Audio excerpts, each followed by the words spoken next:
इनके लबे रंगी की निछावर थी कि जिसने बैंक के अंदर काम के बारे में कई सवाल आए हैं कि बैंक के अंदर नौकरी जायज़ है या नाजायज़ है। ठीक इसी तरह गाड़ियों का इंश्योरेंस करवाना चाहिए या नहीं, और बैंक के अंदर फ़िक्स डिपॉजिट रखने के बारे में। और बैंक के ताल्लुक़ से 2-3 लोगों ने और भी सवाल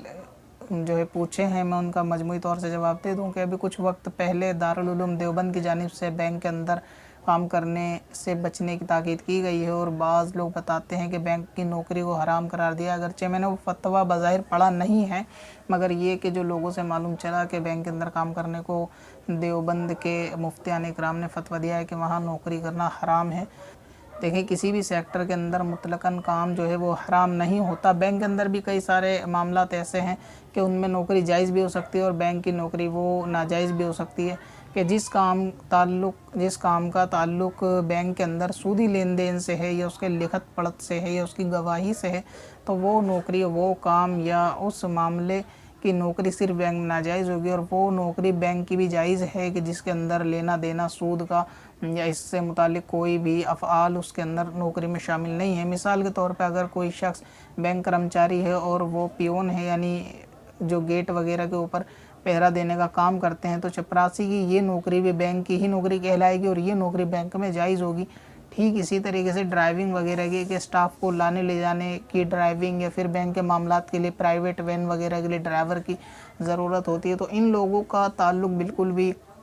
सूदी किसी भी मामले से नहीं होता, तो बैंक के अंदर ये नौकरी भी जायज़ है। ठीक इसी तरह गाड़ियों का जो इंश्योरेंस कराते हैं, तो क्योंकि गवर्नमेंट की पॉलिसी है कि अगर इंश्योरेंस नहीं कराएंगे तो ज़ाहिर है कि सामने वाले को अपना आप को ज़िल्लत पे पेश करना होगा कि अगर कहीं पकड़ा गया तो माली नुकसान और इज़्ज़त का भी नुकसान का ख़तरा है, और ये गवर्नमेंट रूल भी है। लिहाजा गाड़ियों का भी इंश्योरेंस कराने में किसी किस्म का कोई हर्ज नहीं, बल्कि जो फ़िक्स तारीख़ है कि इस तारीख़ को अगर इंश्योरेंस नहीं हुआ तो बाद में जुर्माना भरना पड़ सकता है। तो ऐसी सूरत में जुर्माने से बचने के लिए उसको वक्त पे ही इंश्योरेंस करवाया जाएगा। आपका तीसरा भी एक सवाल था कि फ़िक्स डिपॉज़िट के बारे में, कि अगर फ़िक्स डिपॉज़िट बैंक के अंदर रखा जाए तो उसके ऊपर कुछ एक्स्ट्रा जो है वो रकम मिलती है, तो ऐसी सूरत में वो रकम जायज़ होगी या नाजायज़ होगी। तो बैंक के अंदर जो फ़िक्स डिपॉज़िट होता है, यानी जो हम रकम बैंक के अंदर फ़िक्स कराते हैं 2-4 साल के लिए, उसके अलावा उस पर एक्स्ट्रा रकम बैंक की तरफ से दी जाती है। तो अगर ये बैंक काफिरों का है, यानी इसमें किसी मुसलमान की शिरकत नहीं है इसके पार्टनरशिप में, तो ऐसे कुफ़ार के बैंक में अगर पैसा रखने से बिना धोखाधड़ी के अगर ये लोग तुम्हें एक्स्ट्रा पैसा दें या नफ़ा दें, तो ये नफ़ा लेना जायज़ होता है। लिहाजा जितने कुफ़ार के बैंक हैं, और ख़ुसूसन हिंद के अंदर तो मुतलकन